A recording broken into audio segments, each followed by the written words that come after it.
Welcome to the DingeCast. We are driven by a passion for discovery and the belief that history should be uncovered. Our mission is to reveal the hidden realities of the past to bring history into the light. Welcome to the DingeCast. Here we are again with another DingeCast. And this one, well, buckle your seatbelts. We're going to talk about variations in the human genetic code. And Mr. Behind the Scenes has some great insights and some great information prepared. But I will kick it off with an article that I found on the Archaeologist website. It is thearchaeologist.org. And the topic is giants. Oh yeah, giants. And here's just a paragraph. It says, real historical accounts of giants. History is filled with stories of giants from the Goliath in the Bible to the giants of Patagonia, which Magellan and other explorers reported finding in the 1500s. Most of these accounts are nothing more than myths and legends. But there have been verified cases of human gigantism that blur the line between fact and fantasy. Let's take a look at giants throughout history. So, Mr. Behind the Scenes, what do you got to say?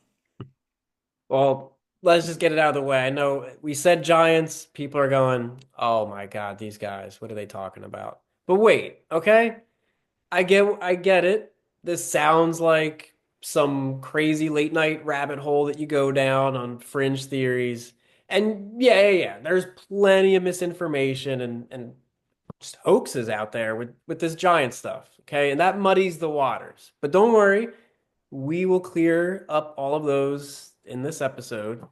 But the point is, beyond the noise, beyond the hoaxes, misinformation, yeah, the idea of giants, it's in a lot of cultures throughout a lot of centuries. And honestly, like, whether or not this is true, there's a big mix of, yes, folklore, but actual archaeology, some misinterpreted findings probably, and yes, the limits of human imagination come into play. But this is the goal of this episode. Let's see what claims have been made that haven't just been outright debunked as a hoax and may be worth exploring further. Like you said, there's fiction and there's fact. Let's separate the two and get into this giants topic and see what's out there. I see this stuff online all the time. There are the things that make their rounds on social, and what ranks well in Google is often the hoaxes, but that doesn't mean that's all that's out there. So don't get discouraged. Let's really dig in here. So let me just start by noting that a lot of the evidence that we have, right, it cropped up mostly in the 1800s and later, because that was when newspapers, better documentation really came to form. And this was a time of, at least in America, right, the rapid expansion west. We needed to establish our national identity, the manifest destiny idea that eradicating the indigenous people was inevitable and justified. But during that era, newspapers, it was news and entertainment. And sometimes those lines got a little blurred. But that doesn't mean that it's all satire, entertainment. So I'll note, and it's okay. So the publications that covered this, right? It wasn't just random little things. I mean, we're talking about the New York Times. Not, feel what you want about it, but the point is, it's an established newspaper that's been around for a while, like a lot of these. And they publish these as straightforward news stories. Some involved archaeologists, doctors, or even the Smithsonian themselves are cited in these. So it's not the kind of thing you just write off and go, oh, I heard about giants. I saw there was a fake picture. All of it must be fake. I don't think so. So, sensationalism sells newspapers. And that's part of the problem, right? At the time, people had their reasons to put these stories out there for attention, personal gain, money, whatever the case is. But let's get outside of just the media aspect. So paleontology, archaeology, these were still emerging fields at the time. So it's not like excavations at the time were necessarily always handled well. Stratigraphy, carbon dating, even human anatomy wasn't really well established yet. So you find something, you're not taking records of how far down in the earth it is. The remains weren't often kept well. So history's messy. What part of what we're going to get into here is that the scientific community will not accept anything as fact without, physical evidence, hard proof. And a lot of these stories seem like they have a lot of credibility to them, but the community won't accept them simply because they need that last piece. And I get that. That's how they operate. They're not going to go out on a limb to say this, but we're not a part of that community. We have a little bit more flexibility to be open-minded because we're not beholden to any rigid practices here. Not saying that it's a free for all, but it gives us a little bit more leeway to analyze this with a better lens. So the last point on this that I'll say is that the settlers in the 1800s and later, the actual U.S. government treated these indigenous burial mounds and other sacred sites as obstacles to progress. You can look it up. There's many documented cases of just mass grave excavations, just going to these indigenous sites, the mounds, blowing up mounds with dynamite, looting whatever they could for valuables, and discarding everything else.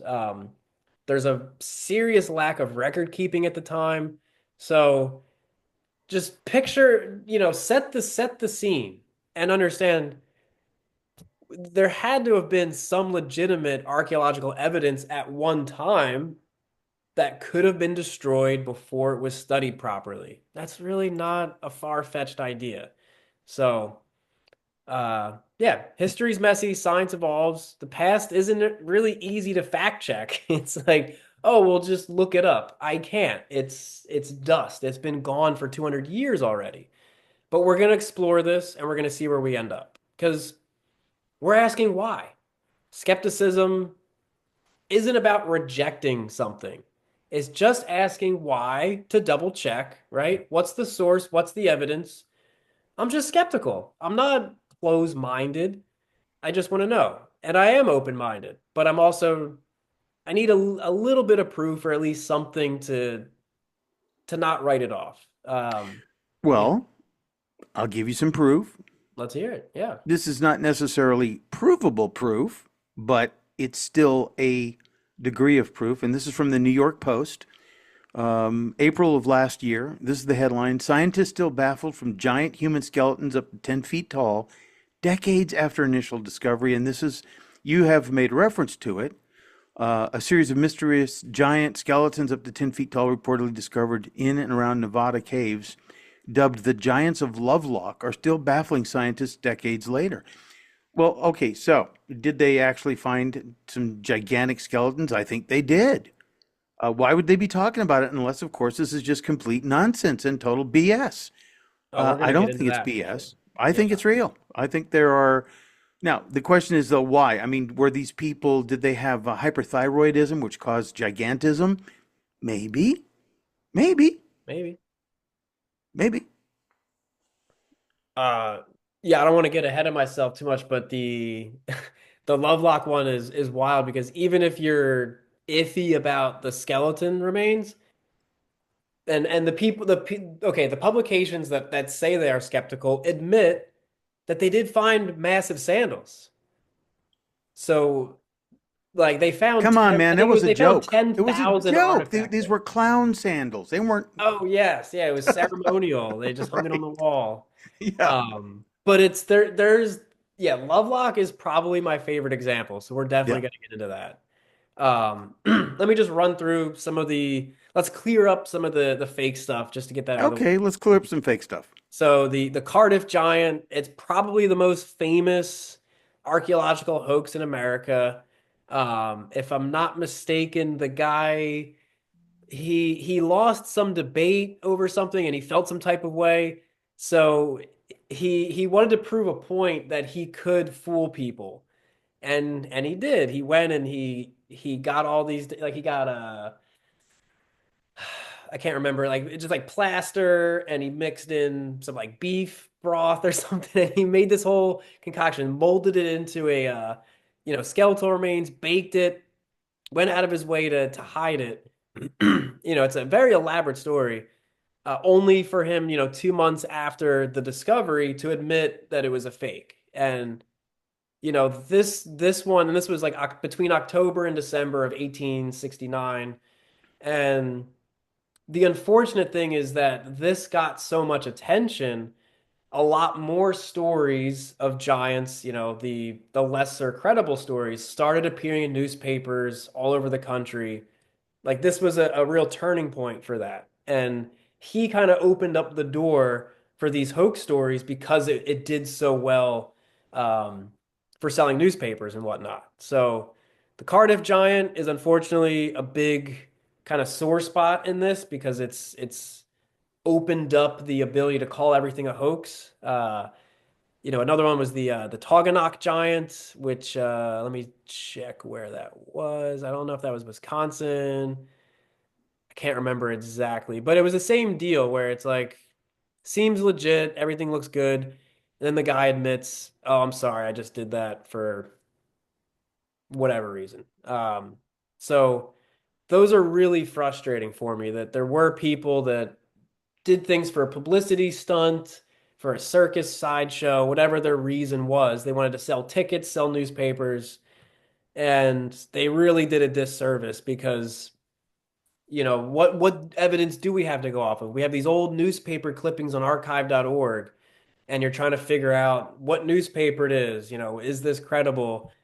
And because of these hoax stories, it muddies the water to really research. And every piece I look at, it's like, okay, now I need to go check this in a bunch as much as I possibly can to see what people are saying. Were there any other reports? Was there like one more piece of information? And so many of these we could do a whole episode on one of these stories, but we're gonna try to just breeze through here to get to the juiciest bits. But um as far as if you're sitting there going, they're talking about giants, just close this tab. This is it.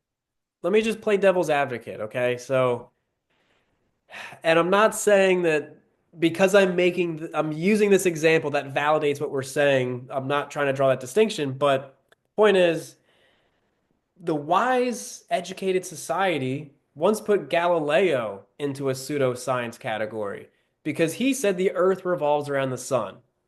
There was a Roman Catholic Inquisition to prosecute him for saying that. And now they teach that in school. So I'm just saying, sometimes the educated minds of society that we rely on for the truth, they don't always get it right at the time. So hear what they have to say, take everything with a grain of salt, make up your own mind. That's my point. Um, and we before the call we were talking about Homo floresiensis. Yep. That's another on the same point. So okay, so the hobbits of Indonesia, they found the early, hominids that on average were only 3.5 feet tall. They're like this. The first evidence was found in 2004, and so before then, that was a fringe theory. What, hobbit people, little humans? That's absurd. That's so crazy. Then they found one. Oh, did the community immediately accept that and say, wow, cool, this rewrites history? No, they were skeptical of its authenticity. They said it must just be a deformed individual, somebody with a medical condition. There's no way there's another hominid species we didn't know about.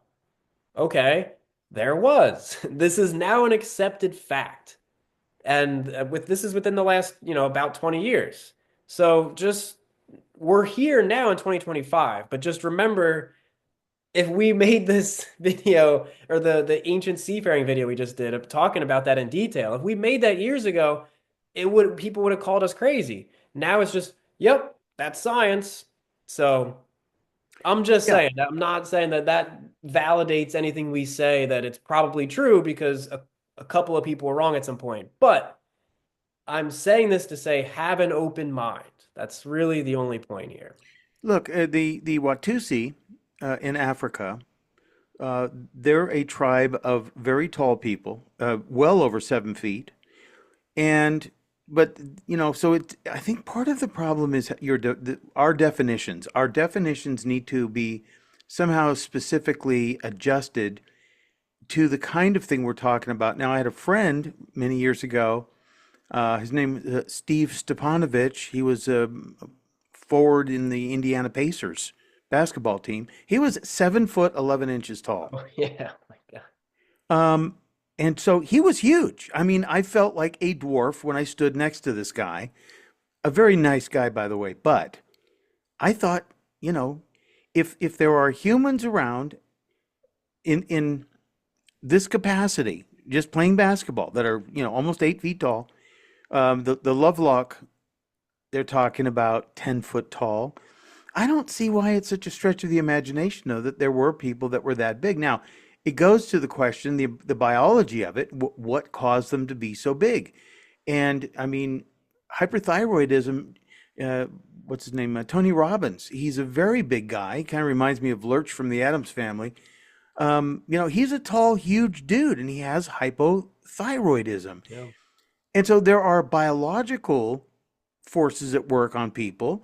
And if that is something that's passed along to, successive generations, okay. What's so hard for us to admit that such things are a factor? Because we have pygmies, uh, 4 or 5 feet tall, a whole nation of people. And so there are many variations on the human condition. That's all I'm saying. Yeah. No, I mean I've read reports of the Lovelock ones. Their reason for debunking it is they're like, well, people said they were 10 or 12 feet tall, but in reality they were probably only 7 or 8 feet tall. Still giant.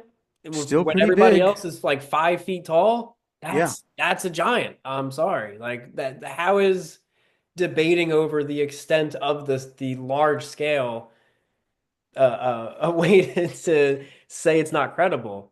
Yeah. Uh, And well, one of the other things, though, about many reports, historical reports of giants, and we're not talking about the peaceful ones that were encountered in Patagonia or wherever that Magellan discovered, but many of the reports go there, and where there is cannibals. oh yeah. The Cite Yep. Ka. Yeah. Mm-hmm. Um, Yeah. and that's the thing, like, yeah, there were a lot of the stories, it is kind of like the giants versus the humans, right? That Mm-hmm. they did not get along, they did not live peacefully in harmony or anything, and that the Lovelock story is a great one that we basically led them into a cave and then set it on fire because we were like, that's how to get rid of these guys. But yeah, the whole cannibal idea, these aren't just isolated stories, like you said. I mean, these permeate culture and oral traditions all over the place. So weird coincidence that all these different people talk about cannibalistic giants if it was just, some made up story for the, it's like that story sure made its rounds way back in the day when we weren't world travelers, apparently, right? Not So many of us, anyway. I mean, and yeah. those who took the trips told the tales. So they could essentially say anything they wanted because there's no way to disprove it. Yeah. And So, there are cases of that. Like again, like I'll always try to be fair here that like Spanish voyagers, in order to continue funding to do more explorations, they kind of exaggerated. The guy said that there must be a city of gold. Like, oh, shoot, give him a bunch more money to go find that. yeah. Like they knew that they're like, we're starving, there's nothing here, but we want to keep going. And who knows, some of these, it's whisper down the lane, right? It's like he threw a stone into a pond. It's like he threw a giant boulder and it created a tsunami. Yeah. I don't know, but it's hard to say. I mean, it's funny because on one of our earlier episodes, I mentioned I had a theory that the Neanderthals were considered giants, right? To the other early smaller hominids. But in my mind, Neanderthals were a lot taller. It's funny, the Amud 1, which is the largest Neanderthal remains that we found to date, it's only 5 foot 10 inches. Like there are taller human remains we found, obviously, but as far as skeletal remains of a Neanderthal specifically, it's really just around that 6 foot mark. So not that that means anything either way. I was kind of surprised that I thought there was evidence of larger Neanderthals. So but again, that remains to be seen. It's just that everything is on what we have found so far. History is a big puzzle with a lot of missing pieces still. So, all right. So for me, how do I do this research? How do I establish what's a hoax, what's a misinformation? There's red flags, right? So the one, lack of substantial evidence, and that doesn't mean it's a hoax or anything, but um, it's hard to be able to prove something when there's not much evidence. It's like there was a story of a guy who said a thing 100 years ago, and there's like one blurry photo, and that's it. It just makes it tougher. Like I said, it's hard to fact check things from 200 years ago. Robert Wadlow, he was I guess I think still the tallest human. I Yep. don't know if anybody's beaten this now because this was like the 1940s, but he was 8 foot 11 inches. And I bring this up because, yes, there are examples of very large people.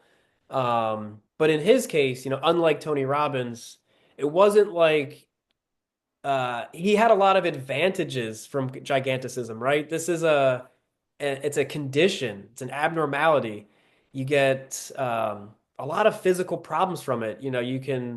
Blindness is common, joint pain, issues Yeah. with your organs, severe headaches, nerve compression.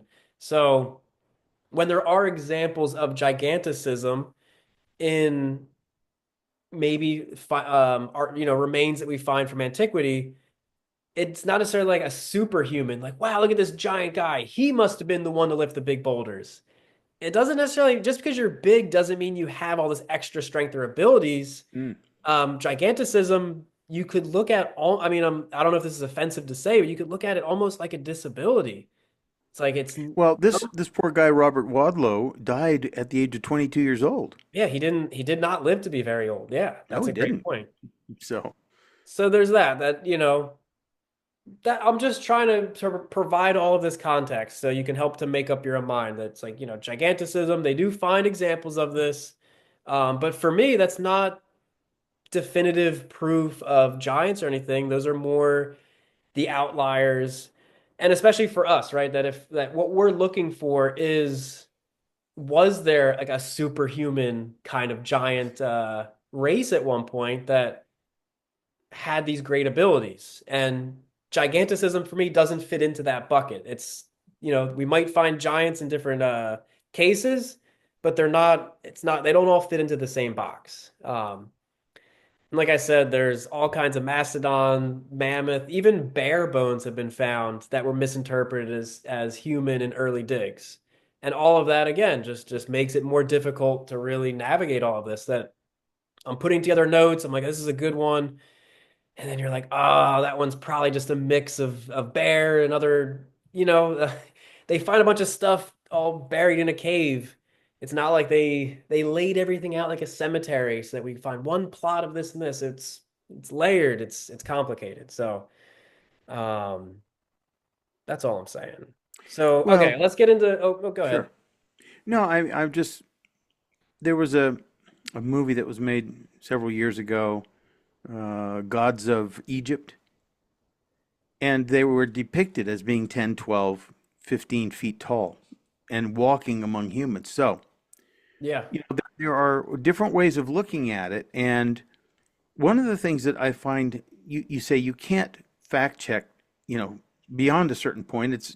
And honestly, carbon dating, I have questions about carbon dating, because, well, you can go so far back, and then there is the intuitive aspect of it. But what if there were specific types of people, and we talked about the Sumerian kings list.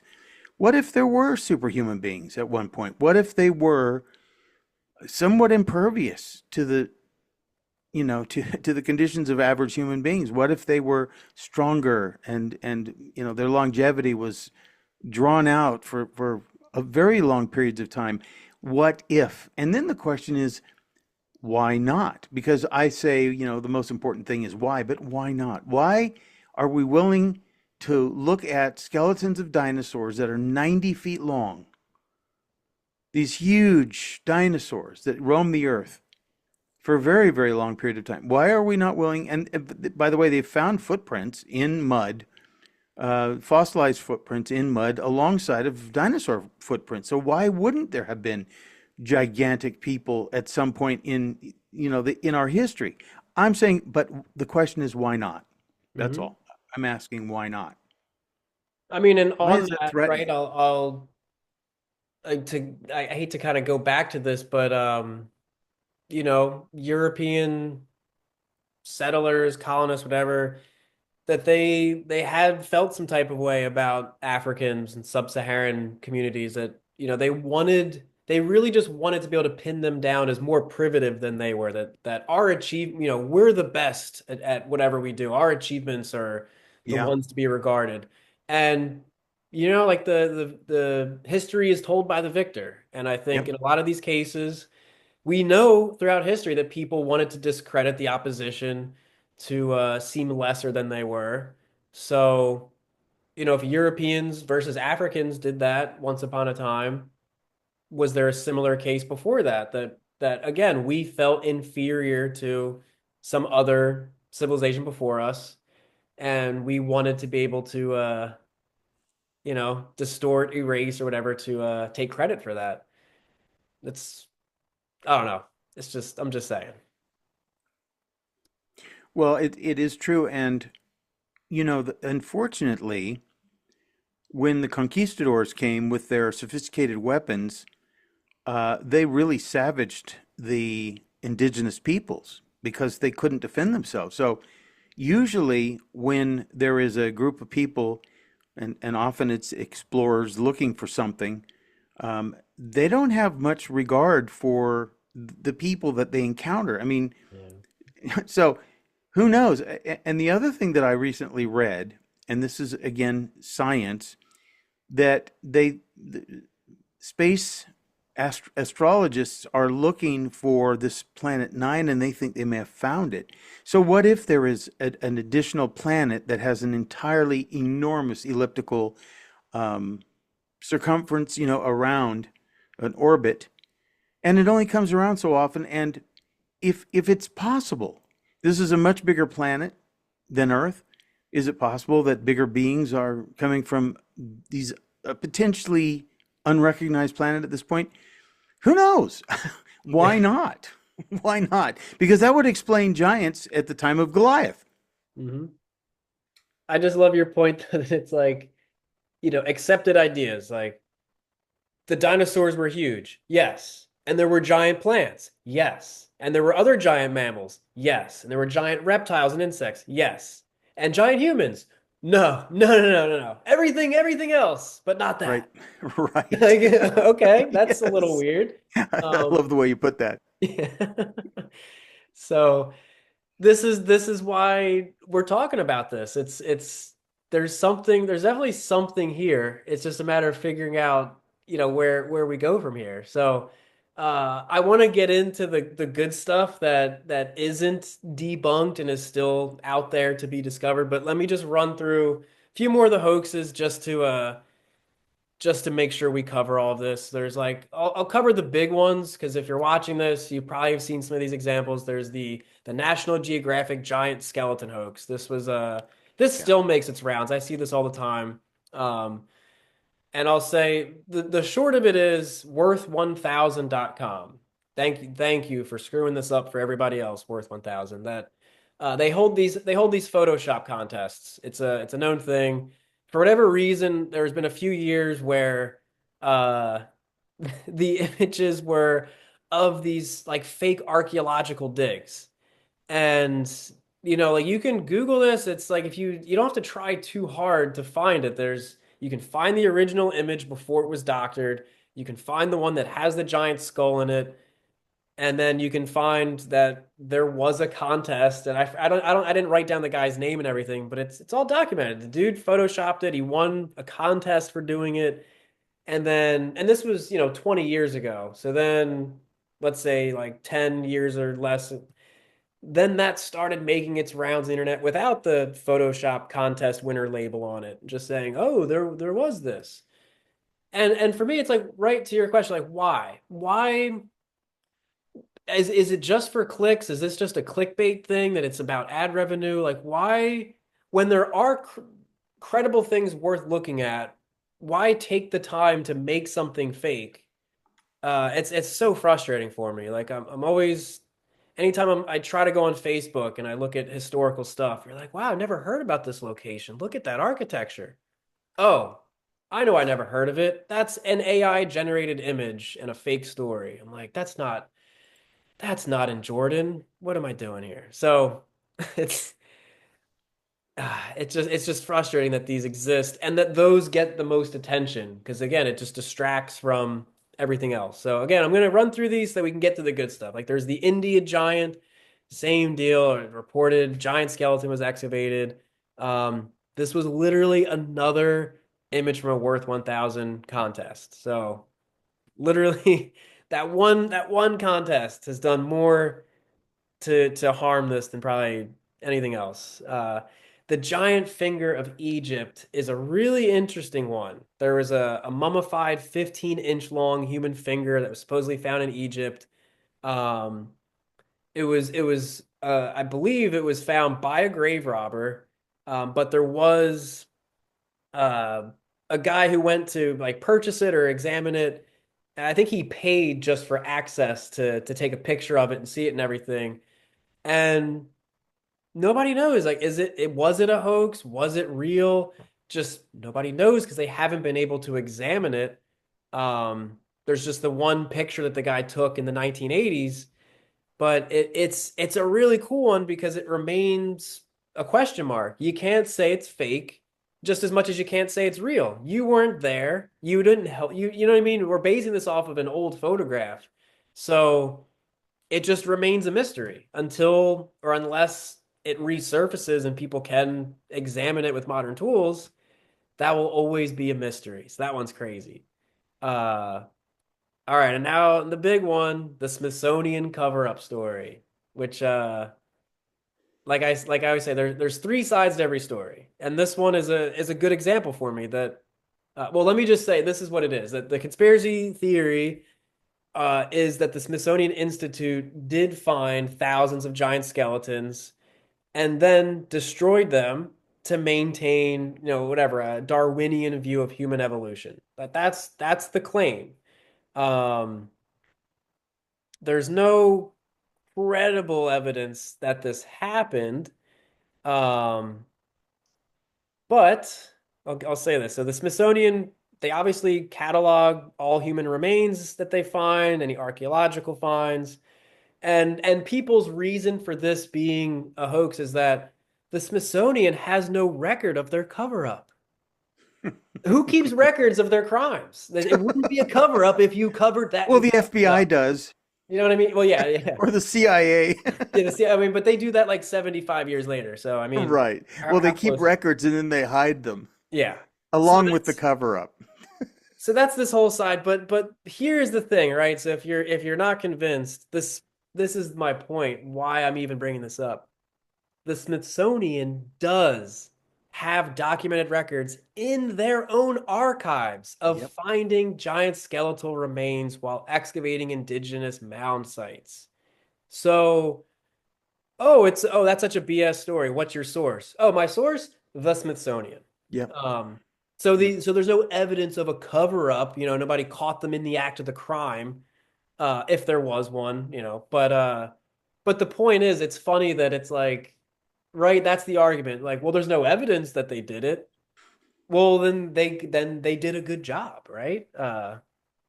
They in the hood they say no face, no case. Mm. We don't have to get into that, but Yeah. So, and here's why this gets interesting for me, because it's like when you dig deep into the skeptic side, it's like, oh, the Smithsonian cover-up story. That's BS. You know why? It was covered by World Daily News Report, a satire website. All right, it was. It was covered by them. That's true. But you're latching on to just one story, right? And one that appeared much later on than all of the other stories from the 1800s. So, right, like here's, all right, this is my point. Like, let's just say the cover up happened. There was some intentional cover up there for whatever reason to protect a narrative.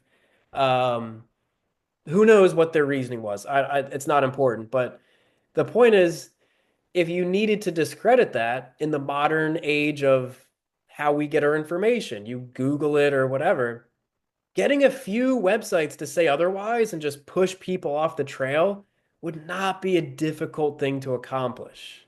I'm just saying. I do reputation management professionally, and often it's just a matter of misdirection. You can't make it go away, but you just bury the unflattering information and you cloud it with other takes on it. You discredit the opposition, and you achieve a positive outcome through not a lot of extensive work. So, right, so people say that's a BS story because the World News Daily Report covered it. That's wild. You only had to get one satire website to cover a story, and you go, my search is done. I'm done researching it because they covered it. Uh, that's not enough for me because a satire website could cover anything. And are you going to write it off just because? I don't think that's a good approach either. So it's important to to to look at all the information, right? It's because right, like I have my biases. I have things that I want to believe, and I might, try to put more weight on one thing than others. But I'm honest with myself. I'm like, as much as I want that to be true, I have to also figure out how these other inconvenient facts are going to fit into that if I want to keep going there. So I'm just saying the Smithsonian story, believe what you want. But I'd say that one remains unproven. It's not debunked. I'd say it's just unproven. That's my opinion. Hmm. I think that the government has reasons why they justify lying to people, and they always say it's for your own good. Yes. And but who is deciding what's good and why? And the people who are deciding that, I mean, I personally think that it has a link to a worldview that is or was at least over the last, let's say, 80 years, not so much recently, but by the Vatican and by forces within the Vatican that want to have a specific a belief about world politics and divinity and a lot of interesting, metaphysical things. But the Vatican has its own observatory. The Vatican is very much involved in space astronomy and that kind of thing. One of the popes, if I'm not mistaken, it was the pope who recently passed away, said that there's no conflict with, God and other beings in other species and in other solar systems. So, what is the real agenda behind whatever cover-ups there are, if there is an agenda, and to control a narrative? I Mhm. don't know what the narrative would. I mean, what's wrong with the truth? Yeah. Why are we so stupid that we can't handle the truth? Yeah, I don't know. And I'm I've not. I've wondered that too, right? Like the Vatican has their reasons for wanting to control people. It's like you said, like you think you have choice, but you're only selecting choices from within the options given to you. And part of Yep. I this is just my opinion, but like the Vatican control is to be like, stay your world understanding is within the one that we've established as how we want you to view the world. You could look at things all kinds of way. You could explore other cultures and belief structures, but this is the one truth, and you should stick with this one. Uh, but what I think is interesting in that case specifically, right? Because we have Nephilim in the Bible. So of Right. all power structures, right? I mean, and obviously this is tied in with politics and governance, so it's not purely a religious group here that we're really talking about. But of all powerful uh, entities in the world, like why would the Vatican be the one to not want to support the idea of that? Because in theory, right, it's like let's find the Garden of Eden, let's find Noah's Ark, but Nephilim, no, no, let's just that one should be. I don't know. You get what I'm No, saying? it's a great point. And there are two things that have to be mentioned at this point, and that is number one, the Vatican trains exorcists. So the Vatican's okay. They're open about evil, and they're open about entities. And so why wouldn't they be open about archaeology? That's another weird conundrum to Mhm. understand. And so, the idea that they're open to dealing directly with entities, and then also they're open to the ET equation. Like, oh yeah, there's no conflict there. God created everything, everybody, all these different whatever. So they're open to that too, but not giants. Come Yeah, on, come on. it's very interesting. Yeah. Um, so I'll just go back to I don't know how deep into this if I really covered this well enough, but like the whole newspapers thing from the 1800s, right? Um, there were, I mean, what's his name? Jason uh Colavito. This is probably the best coverage. I'll put a link in here that I think he pulled every single newspaper clipping from the 1800s that mentions giants. I've been going through this. I mean, it's a mind-blowing amount, and he even has it, pre 1868 or 1869 and after to show who was talking about this before the hoaxes became really popular. So his research on this is deep. Um, Most of it's 7 feet up to 12 feet long, tall, particularly in a lot of the mound sites in the Midwest. And yeah, he helped to kind of help clarify some of these articles are definitely real, right? These were not satire websites. Because again, like newspapers back in the day, it wasn't all serious. Some of it was news, some of it was entertainment.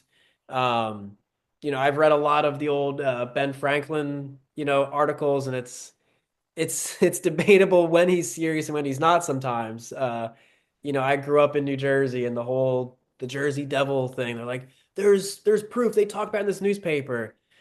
And it's like honestly that's a really complicated one because it's was it the Lead family, their Leeds family versus whoever, and they had there's like a land dispute, and one of their kids was born deformed, and to help kind of convince everybody to run them out of town, like they made up these awful stories about their Oh, deformed child wow. and said that it was the Wow. devil, and I mean it's like that's how things gain legs and become legends and all that. But anyway, that's super off topic.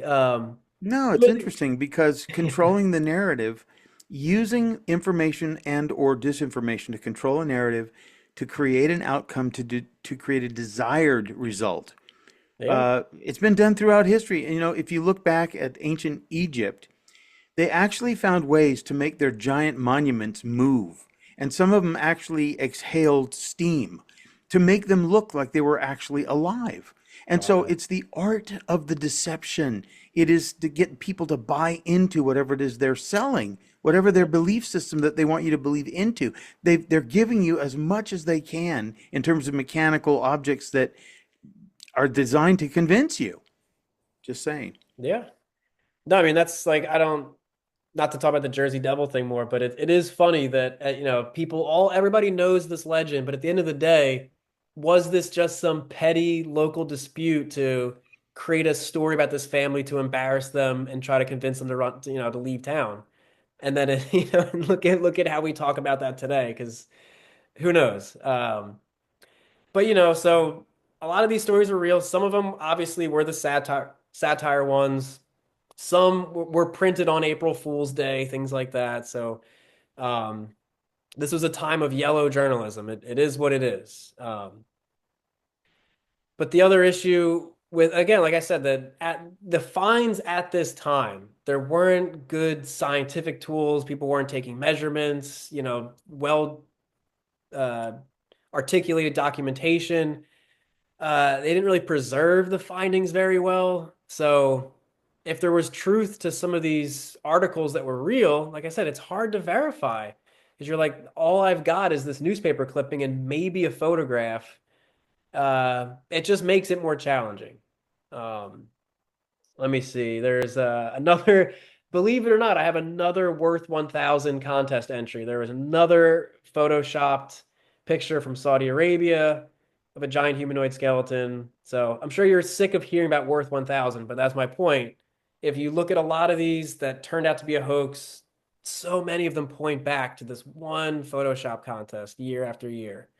Uh, and then there's other ones like the giant footprints in China. This was just August of 2016, so 9 years ago, somewhat recent.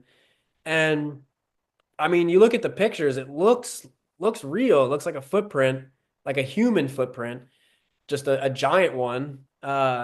Like I think the foot itself is 2 feet long. So they're saying this would have been to scale that would have had to have been a person or a creature like 13 feet tall or longer or taller. What am I saying? The only problem then when you dig into the details, it's like, well, look at the land that it's fossilized in. Look at the time frame for that. And they're saying this was probably like some kind of dinosaur print that for whatever reason, it just the way it's been preserved, it looks human. And it is what it is, right? There's inconsistencies. There is no actual scientific validation either way. So this just remains unproven at this point. So you can't say it's fake or real. It's just unproven, and it's a very intriguing one. And I like these. Like you can go to, you're like, oh, let me check Snopes, see if it's false. Snopes says it's unproven. All right, they admit they're like we the intelligent answer is we don't know. That's it.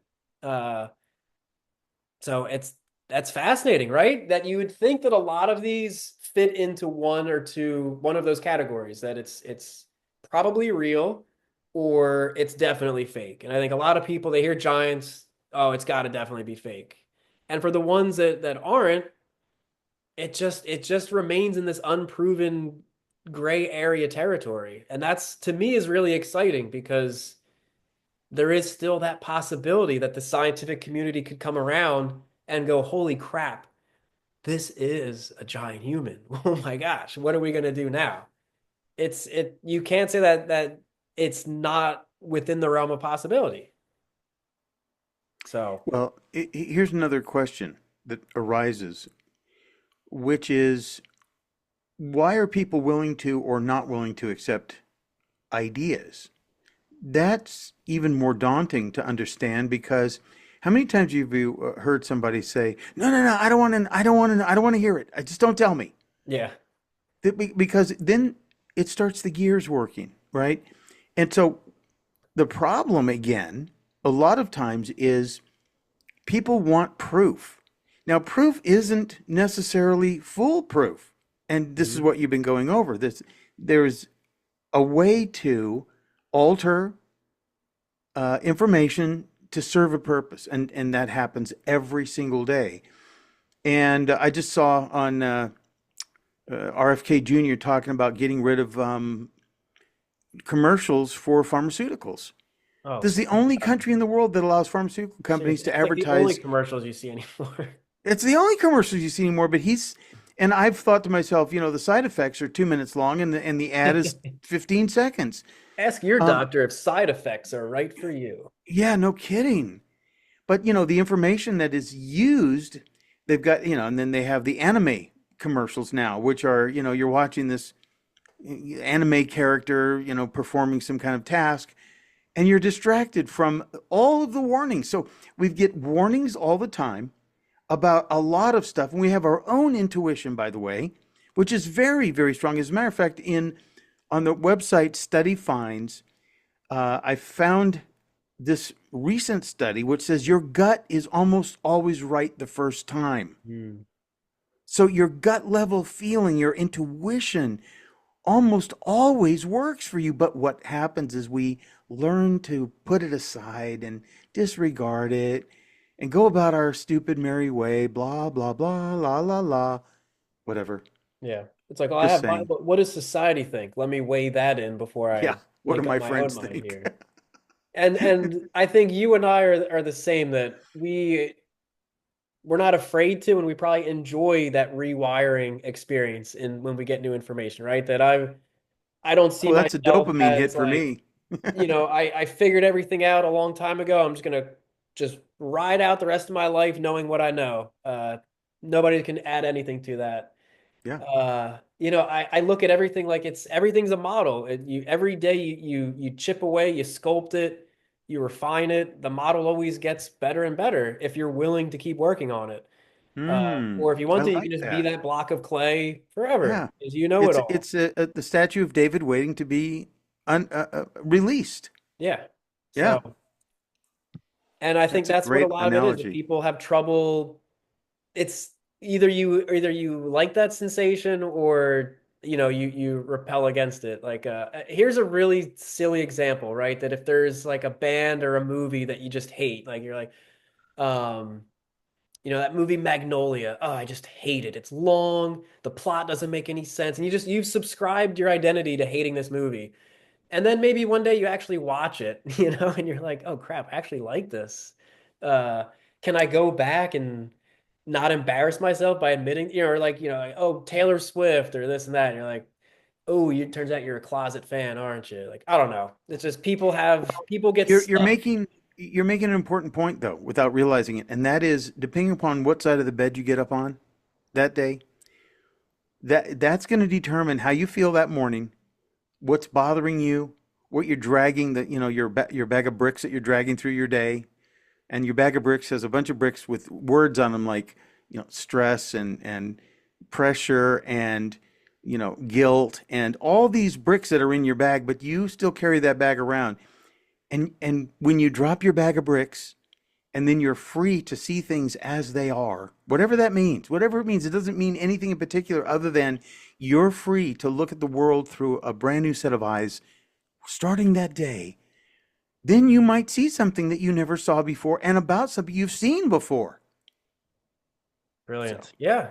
I mean, not to get more off topic, but yeah, like mental health is a serious aspect to this, that like you're saying, you wake up, if you have that negative viewpoint, you can't even see that it's a beautiful day outside. You're just miserable. You're like, God, I just shut up, birds. It's like, or you get out of bed, you're like, hey, world, listen to the birds chirping. It's your environment's the exact same, but it's how you interpret and interact with it. Uh, yeah. If only we yeah, could all have consistency and always wake up and have a good day. That would be beautiful. yeah, but if you are conditioned by your environment, oh, I gotta go to work. I don't want to go to work. I've heard my 20-year-old son say this. It's like, I don't want to work today. Well, he's already set the day. He doesn't want to do it. He Yeah. drags through that day and he gets stressed more. And we all do. We all go through these moments where, and for me, see, I have something that I look forward to in the beginning of every day, and that's my cup of coffee. Somehow, my cup of coffee is my true north. And what happens is if I don't have a if the coffee doesn't taste right one morning, kind of taints my whole day. Do you see how sensitive and delicate the balance is, though? Yeah, yeah. It's No, I mean, like, like I was my grill was acting up, and I couldn't get it. I like to grill at like 600, Fahrenheit, and it was acting up and it wasn't grilling hot. And I was like, the dinner was fine. It just took a while to cook. It wasn't the way that I like it. And yeah. it, like, I wouldn't say it ruined it for me, but it was just like, it wasn't, it just I didn't get that dismount right, it didn't But lock. see, you're making another great point because so much of attitude is based upon anticipation of expected results. See, Yes. so we have expectations about a lot of things, and so for me, it's like it wasn't the coffee that was off. the other day. I told my wife, like, my coffee hasn't been tasting good lately. That's a topic of conversation because it's the one thing I really look forward to in the morning, and that kind of sets the pace for the day.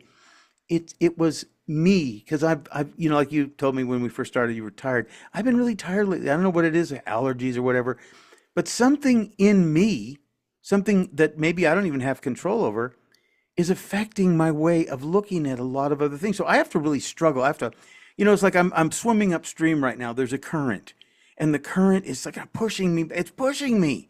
Get away from, stop, stop, stop. You know, and I'm just aware of it, and there's not much you can do about it, but just swim through it. Yeah. Anyway. My buddy used to have a saying, no expectations, no disappointments. Oh And yeah. I'm like, I could live by that. That's a real good one. It's like, Yeah. just stop setting the bar so high. Just go for it.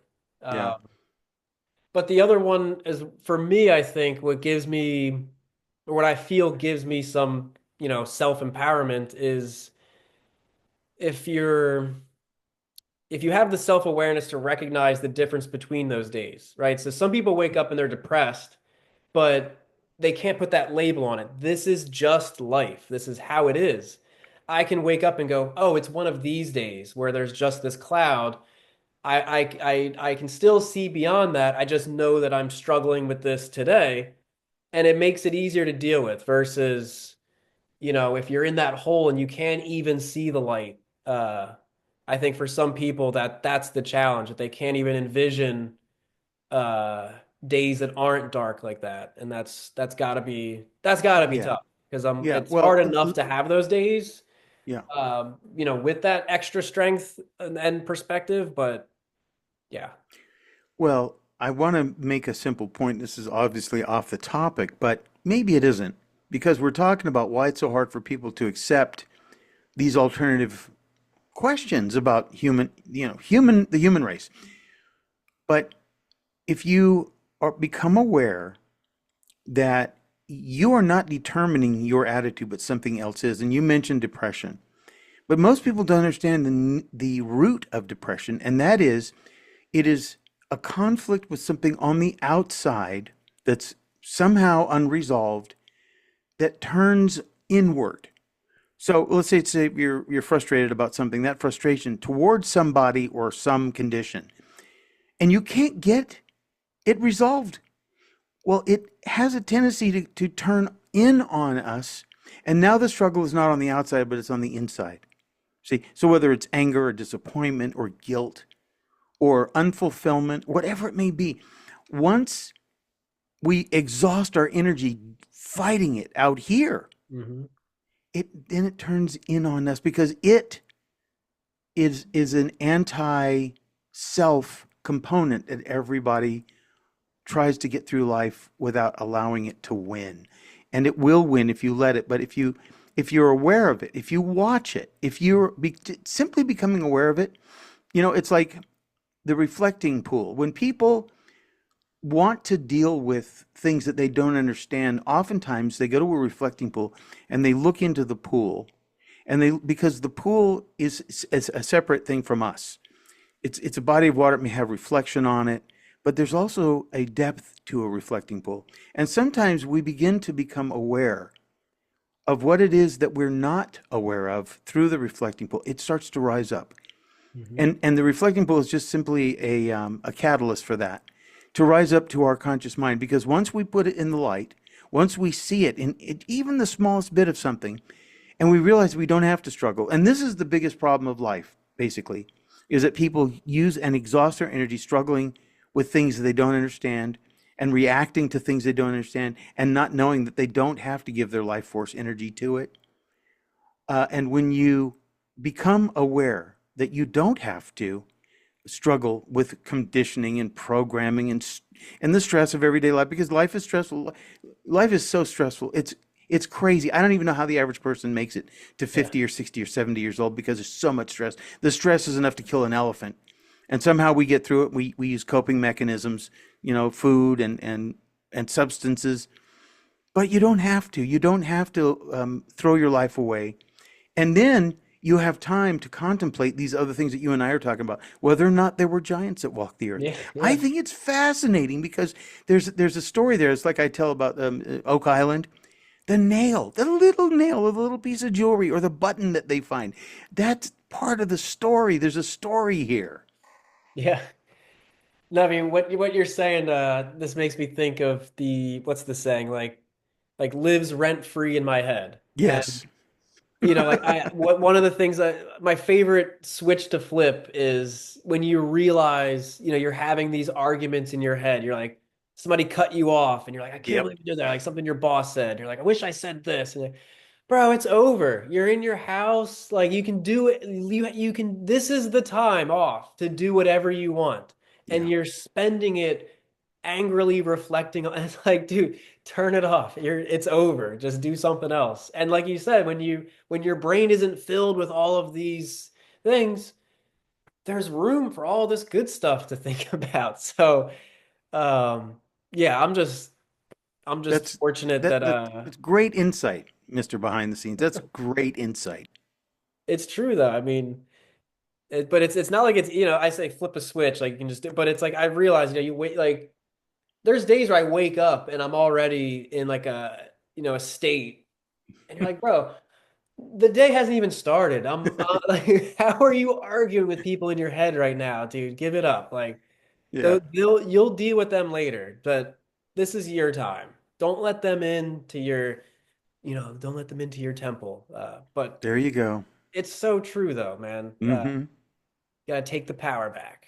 Yeah, but see, this is why people don't want to look at some of the things that challenge them to think a little bit further outside of the box that they want to get comfortable in. I mean, unfortunately, aren't we all trying to get comfortable? And then when we get most perturbed is when our comfort zones are Yes. rattled a little bit. See, the idea that we're talking about giants, it shouldn't be a controversial topic. I mean, for those of us who have read the Bible, I mean, it talks about Goliath and giants in the Bible. And by the way, when David killed Goliath, his brothers wanted to come after David. So he had giant brothers. I mean, so what's a giant family doing on Earth, two or 3,000 years ago? Hello? Yeah. And I mean, like maybe it's mythology, but the Greeks had giants. They had Mm-hmm. giant cyclops. The Vikings had giants. It's like everybody had giants, and Yeah. maybe that was just that their way to depict gods. But it is interesting. Um, gosh. All right. Well, I could keep running through more of these examples here, but I'll get into the good stuff, not the debunking the obvious fake stuff. But before we get there, because we've been talking about Lovelock, let's just let's just let's just get into this. So Nevada, USA, obviously the Paiute tribes of the area, in their oral traditions, talk about yes, this red-haired cannibalistic race of giants, the Sitika, and the legend says they were wiped out in ancient times. Um, so here's some of the facts. When Lovelock Cave was excavated, large bones were found, and there were giant sandals found. Uh, so whether or not you're like giants, this and that, everyone agrees that they did find giant sandals. So, oh well, maybe they were just ceremonial or they hung it up on the wall. But I'm just saying, there were giant sandals, which is super interesting. Hey, what are you going to do today? Oh, I'm going to make some giant sandals for my wall. Yeah, we're doing so well. We're just gonna do that for fun. Yeah. Um, and the only reason I think why Lovelock remains, mysterious or gray area is the bones were never like peer reviewed or scientifically analyzed. There is speculation. Some of the bones were from animals. Like I said, like it was a mix, right? Like we're talking about a cave that was occupied for who knows how many hundreds of years. There's gonna be layers of your kills that you cooked and everything, along with whoever, human remains. So, and this was excavated at a time where it may not have been done in the most sterile and professional, the most professional environment to make sure everything was done in a way that you can get the proper records and all. But still, um, so it's debated It's not debunked. It's just not academically accepted. That's really all that it comes down to. And like I don't I think I said this before the call. What's funny is people's reasoning for saying that it's probably all just mythology and this and that. The Paiutes described the giants as being like 12 feet tall, and apparently the skeletal remains we did find were only like 7 feet. So we're like, well, they said 12, it's only seven, so clearly that's all. Well, hang on, 7 feet to people who are like 5 foot tall, you're kind of a giant. I mean, we were talking about like baseball or basketball players. You ever stand in an elevator with a professional NBA player? You feel, I don't care how tall you are, you feel very small next to next to these guys that are like pushing 8 feet tall in some cases. So, um, just saying. But the thing about the Lovelock one that I love is that yes, like the whole story is that we were at war with these guys for a long time, the CT the CTK, and I say we, I'm talking about the Paiutes obviously, but in one of these battles, they managed to get them all trapped into this big cave, and then they set the entrance on fire. And the legend goes that they sealed off the cave, set it on fire, and that's how they put an end to the CTK. They killed whoever was left, and that was that. And this story has been passed down. We can get into the excavations in the 1920s and the ones before that. But the point is, over 10,000 artifacts have been found here. That's a crazy number. Human remains were a part of that. Two of the skeletons that were found were way above average. Uh, and everyone says like, okay, well, these aren't, giants of mythological proportions, but they were large for the era. And I guess that's the whole whisper down the lane thing, right? That to us, we're like, well, that's not giant. All right, well, consider if the account is coming from somebody who's maybe less than 5 feet tall. They're going to view them as giants. It's their perception of the CTK. So, and people have debated and just questioned the red hair that they're like, well, that can happen from aging, pigment loss, things turn red. Okay, so the reddish hair maybe isn't 100% piece of evidence, but still interesting. And people have even tried to say the evidence of the fire doesn't necessarily indicate the whole story that we set the entrance on fire to lock them in there. They're like, hey, well, the cave would have been occupied for a while, so I'm sure there was, they were burning fires for warmth, food, whatever, and it would have been blackened over time.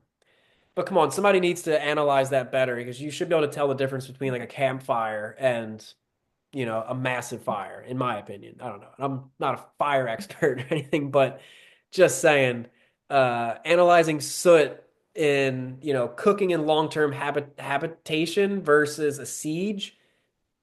I would think, get a forensics expert in here. They'll figure it out.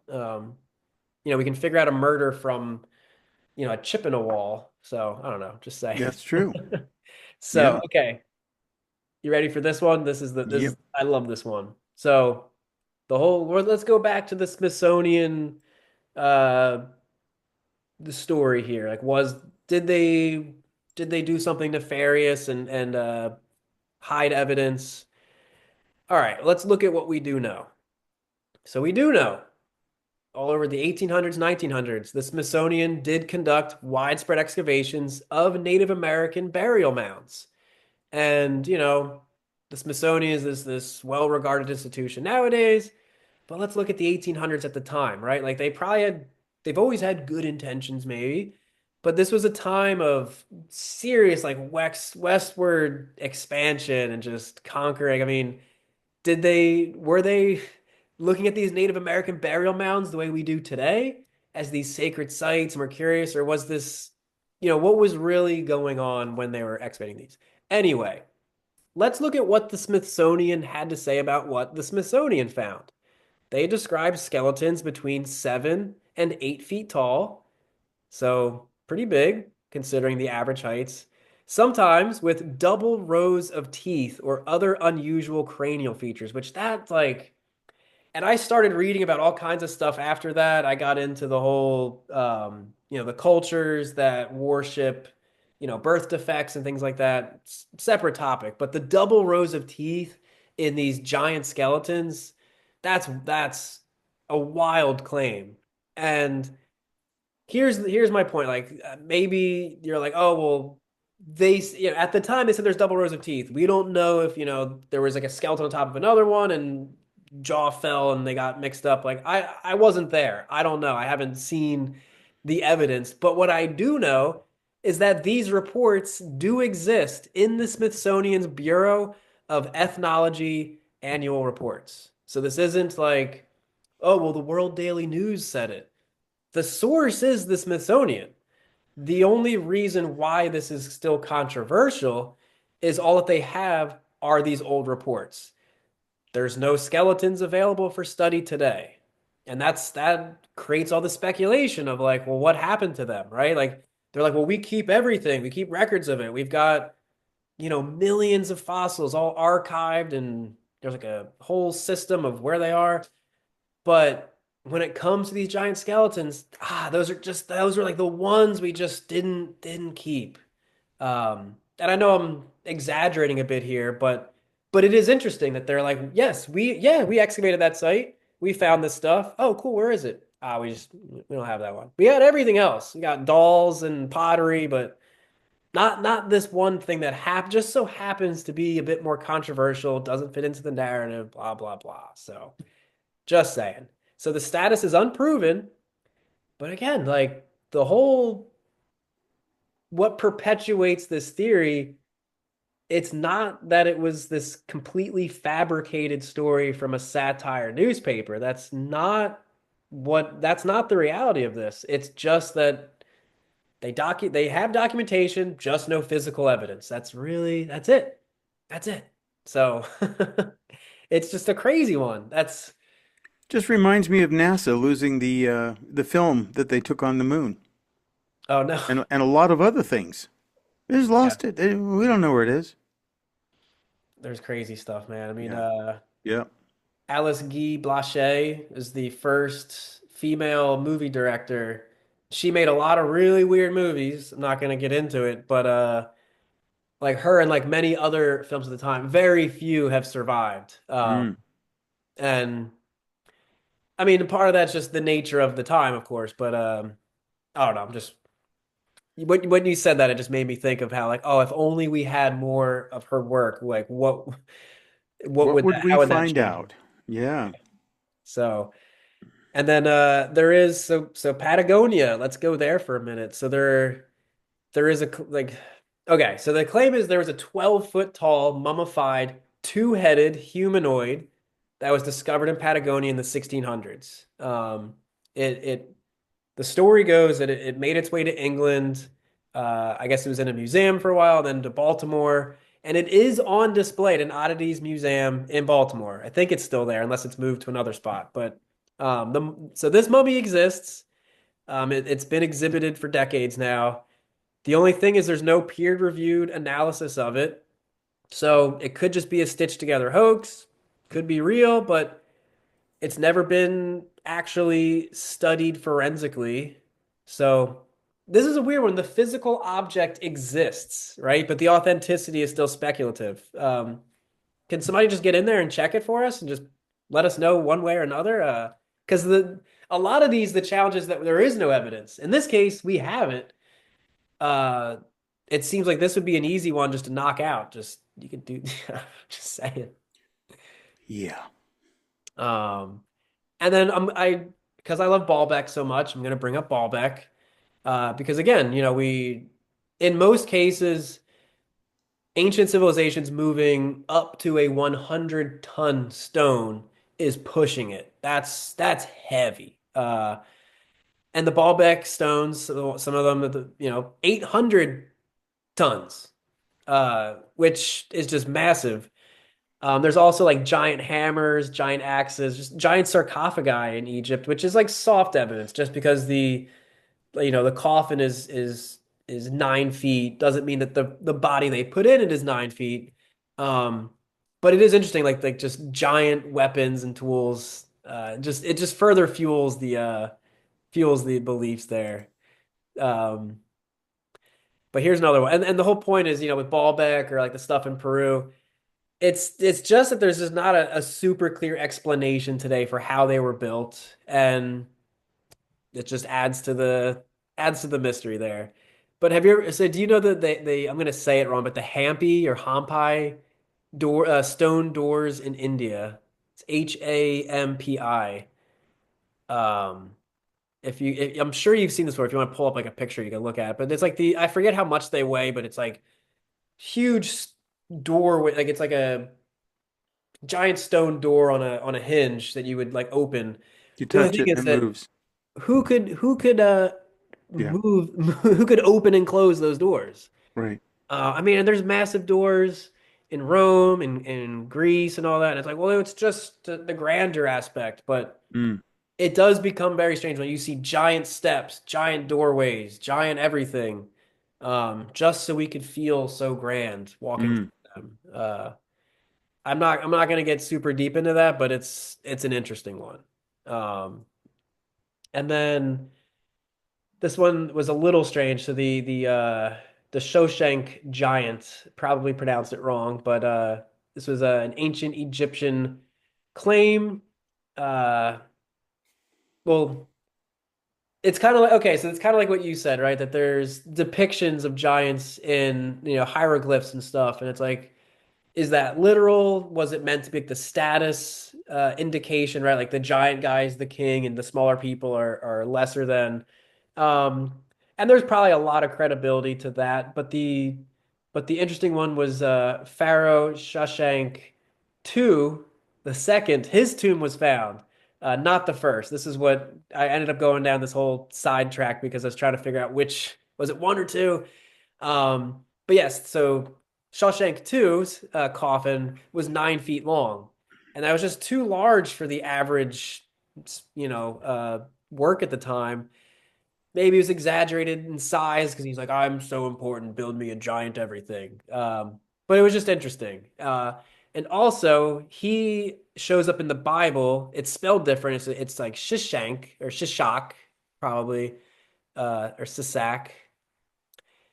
And I don't know, there's like a whole story there. You can look it up.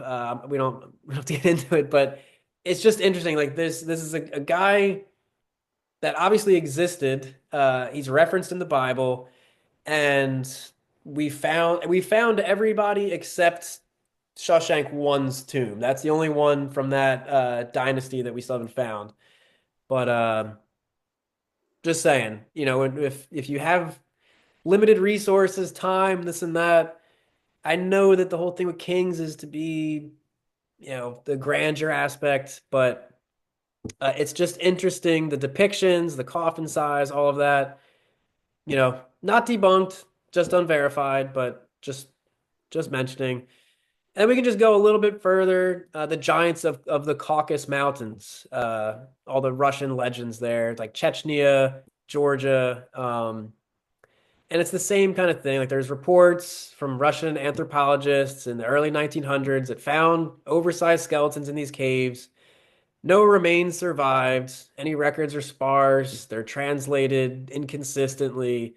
But again, local oral traditions and histories all talk about giant ancestors. How strange, right? From the stretches of Russia down to South America, everybody's talking about giants. It's just like you said, it's like, why is it controversial to bring it up if everybody throughout history was always talking about it? We're just talking about it. It's history. Uh, just saying. And then there's other ones because again, like we're coming from a time where if you found evidence, you could just kind of take it. You're like, I'm putting this in my private collection. Or you could obtain it from the black market. That kind of still goes on today. There are, grave robbers, looters, all that kind of stuff. So there are allegedly giant human femurs and other bones in people's private collections. Um, it's just hard to say because it's like, okay, yeah, you found a big bone and you're like, this is a giant human. But like we don't know. It could be a bear leg or something. It could be a mastodon leg. We don't know that it's human. So It's just if people have things, come forward with it. Let's get it analyzed. Let's just find out one way or the other. Please. It's if it gets debunked, I'm sorry, but if it turns out to be verified, thank you. You did a service for the rest of us. So, all right. And then just for fun, let's end on the mystery so that this will give you something to think about. Okay, so we've got the Chickasaw Mound in Arkansas. There's an article from the Idaho Daily Statesman dated June 12th, 1899. Basically, remains of a giant race of giant humans found in Arkansas. Human skeletons unearthed 8 and 10 feet in height, 2 miles west of Battle Point, Arkansas. Blah blah blah. So I mean, this is just the newspaper reporting on these guys being found, not a satire site or anything. Um, they go on to talk about the unusual pottery, other artifacts that were found there. The only problem is these claims just lack any corroboration from modern archaeological investigations. So, another one, Cayuga in Ontario, Canada. I think this was like the late 1800s again. These skeletons, this is the quote from the newspaper. These skeletons are those of men of giant stature, some measuring 9 feet, very few of them being less than 7 feet. Skeletons were piled on layers, one on top of the other. They were also deposited in this pit, or there were also deposited in this pit a number of axes and skimmers made of stone. So before I learned, mound sites, right? Like, how many of these could have been burial mounds that it's like not the, what am I trying to say? Like, not respectfully done resting places, but like how many of these stories it is finding a pile of giant bones all together somewhere. It does seem to indicate that kind of warring, we beat them, rounded them up, get rid of them. I mean, just saying, this one for me kind of helps to feel. Mass burial site. Yeah. Um, and in the same article, like it's not just like there was only skeletons. I mean, they found stone pipes in the jaws of several of the skeletons. They had bead necklaces. So it's interesting. It's very interesting. Bush Creek, Ohio. There was found, and this is 1880. There was found in a sort of clay coffin, including the skeleton of a woman measuring 8 feet in length. Another grave was the skeleton of a man and a woman, the former measuring 9, the latter 8 feet. 7 other skeletons were found in the mound. Again, another mound. The smallest of which was 8 feet, while others reached the length of 10 feet. I mean, it's interesting, right? Again, it's not a mix of, there's regular sized people and a couple giants. We find these mound burial pits with only giants. It's just interesting. All right, I'll just a few more. Just 'cause, I mean, I could literally keep going, but Licking County, Ohio, 1885. Same day, like several feet below the earth, in a large vault with stone floor and bark covering, found 4 huge skeletons. 3 were over 7 feet. The other one was 8 feet. Uh, their feet were in a bed of charcoal, so it indicated there was numerous burned bones, which that could be another thing here, right? If we did people at the time burn the bodies and thus destroyed some of the evidence? Like that's not out of the question either. I mean, for plenty of reasons for um not confidentiality, but like covering your tracks and also for, hygiene, the Romans burned their dead troops. That was just a thing. Like we lost a battle, destroy the evidence. And also because we don't want a bunch of rotting bodies sitting around and, Yeah. Gas contaminating. gangrene is deadly. Yeah. So, there was some Roman battle site recently found, but only what was it? It's like they actually found the remains of Roman soldiers, and they were like, well, that do, like what was the deal? Like that we must have lost because if we won, or I'm saying, but if the Romans won, they would have gone back and burned the soldiers, but they probably lost and were had to keep going, Mm, and they didn't get a chance to do their usual practices. So mm. uh the fact that that one was found with kind of like half burned bones and then others, that was just interesting to me. It immediately made me Yeah. think of that Roman site. So Yep. Very Sayre, interesting. Pennsylvania, a little bit later, 1916.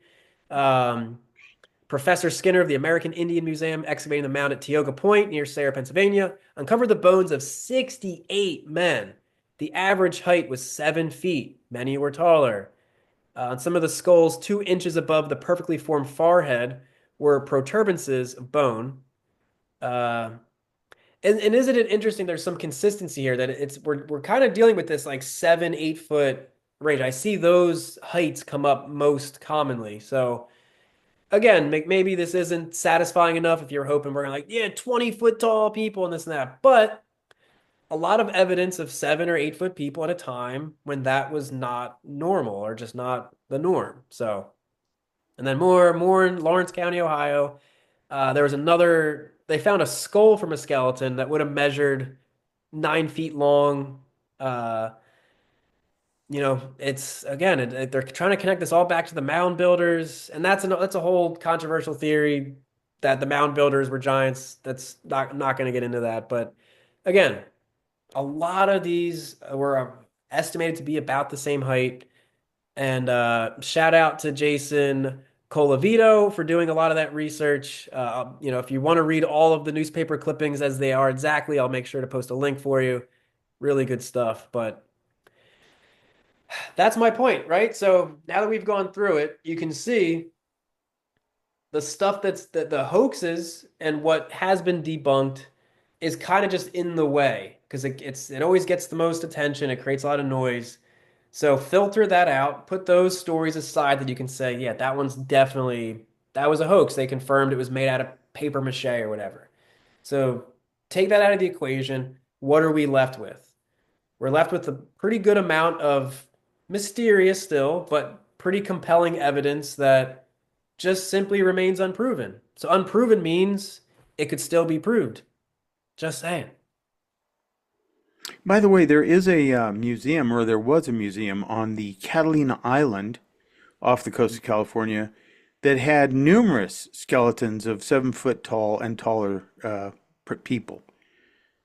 Oh yeah. So Like I said, I that's mean, just, I didn't yeah. want to make this super long. I mean, there's I could have done a whole section on Oh my Hawaii. gosh, there's so many. Yeah, Yeah, I had to just I just had to stop at some point and go, that's enough examples. But yeah, yeah, but to your point, I mean, doesn't that fuel this even more? That it's like, oh well, yeah, anybody can come up with 5 examples of something. Yeah, but it's a lot of examples, and like a lot of the stuff we cover on here, it's global, which adds yep, to the mystery. Like, how is it that people that would have never likely come in contact with each other all have the same things in their mythology or their oral histories? yeah. It's just interesting. So So the takeaway is open your mind and don't close your eyes to the possibilities. that's it. That's it.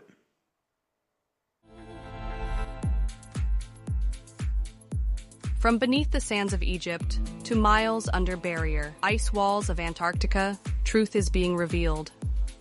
Giant technological structures discovered beneath Giza's Great Pyramid, the most important archaeological discovery of all time. This research delves into the groundbreaking discovery of massive underground structures beneath the Great Pyramid of Giza, uncovering a hidden history that challenges mainstream archaeology.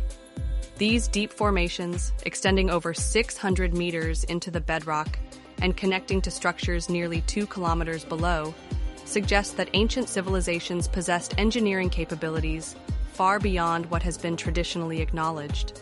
The book examines the possibility that these structures predate dynastic Egypt and may be remnants of a pre-flood world, aligning with biblical and historical accounts of lost knowledge, forgotten civilizations, and advanced construction techniques. Drawing from both ancient texts and modern technology, this book explores the implications of these findings in relation to the Emerald Tablets, the Halls of Amenti, and biblical references to antediluvian civilizations such as those mentioned in Genesis and the Book of Enoch. Could these subterranean structures be remnants of a lost world that was destroyed in the Great Flood? Were they built by a civilization with knowledge passed down from divine or even fallen entities? Hidden Foundations of Ancient Civilization considers the role of the Nephilim, Watchers, and other mysterious figures from ancient traditions, as well as the possibility that these underground chambers were used for spiritual, scientific, or even interdimensional purposes. You have to read Giant Technological Structures Discovered Beneath Giza's Great Pyramid, the most important archaeological discovery of all time. Available now at www.escapeyourmindsprison.com or on Amazon Kindle.